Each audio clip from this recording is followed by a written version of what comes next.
Kembali lagi bersama kami. Jadi hari ini kita ingin membuat suatu podcast tentang bisnis learning, yaitu aplikasi Lecek. Jadi di sini saya ingin bertanya kepada teman-teman saudara sekalian mengenai proposal bisnis learning. Yang pertama itu di sini ada skala bisnis.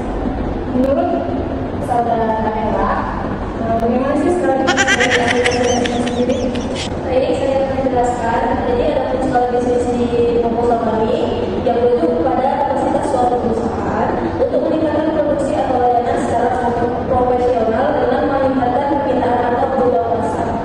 Kemudian cara pengertiannya menurut Ella itu gimana? Jadi ketika hubungan bisnis aplikasi Lecek dapat dipengaruhi oleh beberapa faktor seperti perubahan ini dapat bervariasi tergantung pada sejumlah dasarnya. Selanjutnya, saya akan bertanya kepada teman-teman yang lain mengenai budaya bersaing. Menurut Anda, bagaimana sih budaya bersaing dalam aplikasi Lecek? Kalau di dalam tugas Lecek ini, memahami budaya lain dapat memberikan wawasan yang berharga untuk mengidentifikasikan kekuatan dan kelemahan mereka, serta untuk merencanakan strategi yang lebih efektif. Sebelumnya, kami belum memenuhi aplikasi yang serupa dengan aplikasi Lecek ini, sehingga ini menjadi peluang. Namun, mungkin saja ada aplikasi lain seperti Lecek dengan tadi rasa yang berbeda seperti Traveloka dan sejenisnya. Berarti artinya ada budaya bersaing juga belum ada yang bersaing yang serupa dengan aplikasi Lecek. Mungkin belum ada, cuma untuk yang berbeda objek sudah mulai juga sih. Mengenai dari service komponen ini, Kita estimasi faktor kunci keberhasilan itu merujuk pada sejumlah faktor yang diidentifikasikan. berarti dari Lecek sendiri itu trennya itu tentang nongkrong ya? Iya. Kalau mengenai kredit industrinya boleh dijelaskan? Istilah nongkrong itu sendiri kan di Indonesia berasal dari Indonesia yang menjadi partner berkumpul atau menghabiskan waktu bersama teman. Saya akan bertanya lagi kepada teman-teman yang lain mengenai prospek dan jangka panjang dari aplikasi Lecek sendiri. Prospek jangka panjang untuk bisnis aplikasi Lecek dapat sangat bergantung pada sejumlah faktor, termasuk tren pasar, inovasi teknologi, dan kemampuan perusahaan untuk menyesuaikan diri dengan kebutuhan konsumen. Selanjutnya mengenai boleh ceritakan mengenai deskripsi usaha atau bisnis aplikasi Lecek sendiri itu seperti apa? Saat generasi milenial yang sangat suka nongkrong, budaya tersebut disebabkan oleh orientasi kehidupan dari generasi milenial yang lebih mengarah kepada work-life balance. Berarti Lecek sendiri itu lebih memperhatikan itu kepada manfaat nongkrong dan manfaat pribadi. Mengenai jenis produk dan jasa yang itu seperti apa? Aplikasi check-in kebutuhan dan keinginan konsumen dengan tujuan untuk mengurangi rasa kekecewaan saat mengunjungi sebuah kafe. Aplikasi Lecek adalah sebuah platform yang menyediakan informasi tentang satu, kafe yang sedang tutup, buka dan pindah lokasi. Dua, kafe yang untuk konsumen atau tidak ada lagi tempat kosong. Tiga, rekomendasi kafe lain yang sering dengan jarak yang serupa dengan jarak ke rumah yang dekat. Empat, menu ready, yaitu adanya menu yang sudah ready untuk pelanggan yang ingin memesan makanan dan minuman. Lima, sistem pembayaran tagihan untuk yang memungkinkan konsumen dengan mudah membagi tagihan dengan teman-temannya tanpa ribet dan memakan banyak waktu. Oke, berarti intinya kelebihan dari aplikasi Lecek ini mengurangi ketidakpastian ketika kita ingin nongkrong. Selanjutnya saya ingin bertanya kepada teman yang lain, menurut Anda bagaimana sih apakah ada perubahan pasif dalam aplikasi Lecek ini? Karakter generasi milenial adalah ingin agar eksistensinya terus dihargai secara sosial. Maka Lecek menjadi kerjasama dengan pihak-pihak yang berkaitan dengan kafe, pasarnya seperti kafe, kedai kopi, restoran, tempat karaoke, dan tempat nongkrong lainnya. Berarti di sini Lecek itu menjadi kerjasama dengan mengenai manajemen dan struktur perusahaan itu. Manajemen dari bisnis aplikasi Lecek sendiri yaitu penanggung jawab dari seluruh anggota tim Lecek, seperti Lestari sebagai developer atau mengembangkan aplikasi. Dua, Ella sebagai desainer akan membuka hubungan dan saya sendiri menjadi pengelola aplikasi dan ada Nurul menjadi spesialis keamanan informasi dan training pemasaran dan penjualan. Lalu ada Nabila menjadi administrasi dan keuangan. Oke, berarti ada tim yang bekerja sama dalam mengembangkan aplikasi kerja. Boleh diceritakan pada saksi yang menjadi istri dari bisnis modal kanvas. Dalam bisnis modal kanvas itu terdapat 9 bagian. Bagaimana kita tahu yang sudah dijelaskan dari teman saya, yang nanti di bagian di sini itu tidak ada yang dijelaskan seperti packagingnya, dengan kopi, atau kemudian.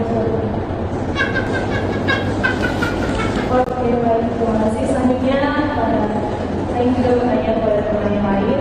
Boleh ceritakan bagaimana melakukan analisis dalam aplikasi kerja? Analisis pasar itu untuk mengidentifikasi, mengumpulkan, menganalisis, dan menafsirkan informasi terkait pasar atau industri tertentu. Tujuannya ini untuk memahami situasi dan kondisi pasar secara mendalam, termasuk lewat konsumen, pesaing, tren, peluang, dan ancaman yang ada. Perilaku pembelinya ini generasi milenial memiliki keinginan yang berbeda dibandingkan dengan generasi sebelumnya.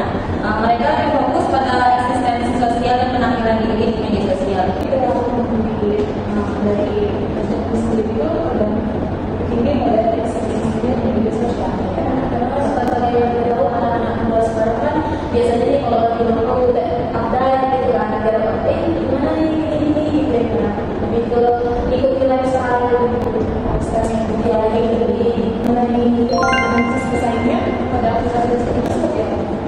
analisis pesaingnya ya itu para pasar konsumen yang menggunakan aplikasi ini menjadi penjual terbesar di berbagai kota di kota Indonesia. Di berjalannya waktu meningkatnya popularitas dan kepercayaan pengguna. Bisnis aplikasi saya sendiri tentunya kita ingin agar bisnisnya semakin baik.